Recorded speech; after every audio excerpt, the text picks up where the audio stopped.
আসসালামু আলাইকুম। আশা করি সবাই ভালো আছেন। সো ভিউয়ার্স, আর কথা না বাড়িয়ে চলেন শুরু করা যাক আজকের এই নতুন ভিডিও। এই লোকটির কি লাগবে? এই বাক্যটির আরবি বাক্য হচ্ছে হাদা নফর এশ আবগা। এখানে হাদ অর্থ এই, নফর অর্থ লোক, এশ অর্থ কি, আবগা অর্থ লাগবে। হাদা নফর এশ আবগা, এই লোকটির কি লাগবে? আমি কিভাবে যাব?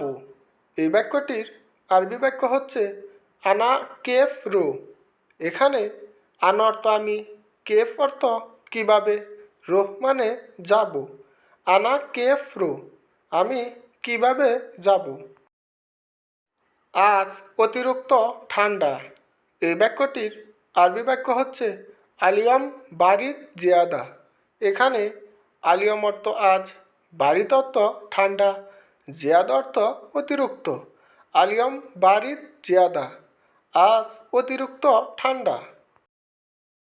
আমার সাথে ধরো।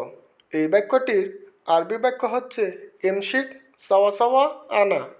এখানে এমশিক অর্থ ধরো, সাওয়া সাওয়া অর্থ সাথে, আনা অর্থ আমার।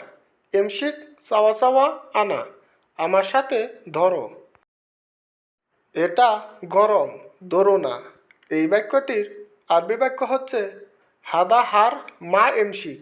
এখানে হাদ অর্থ এটা, হার অর্থ গরম, এমশিক অর্থ ধরা, আর মা এমশিক অর্থ ধরো না।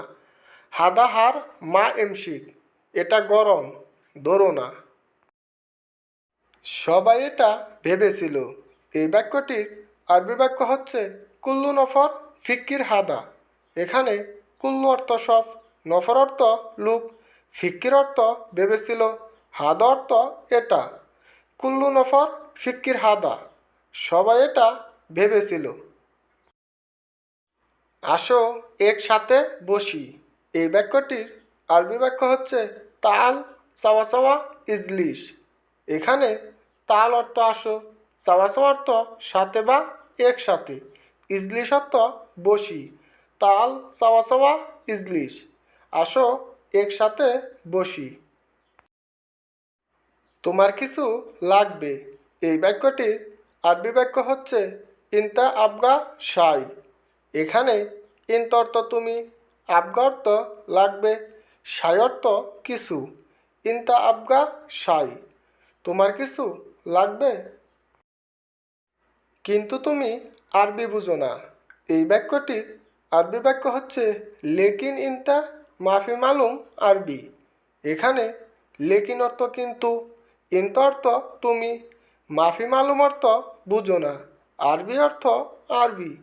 লেকিন ইনতা মাফি মালুম আরবি, কিন্তু তুমি আরবি বুঝো না। সো ভিউয়ার্স, ভিডিওটি তোমাদের কেমন লেগেছে কমেন্টে জানাবেন, আর পরবর্তী ভিডিওর জন্য অপেক্ষা করেন। ধন্যবাদ।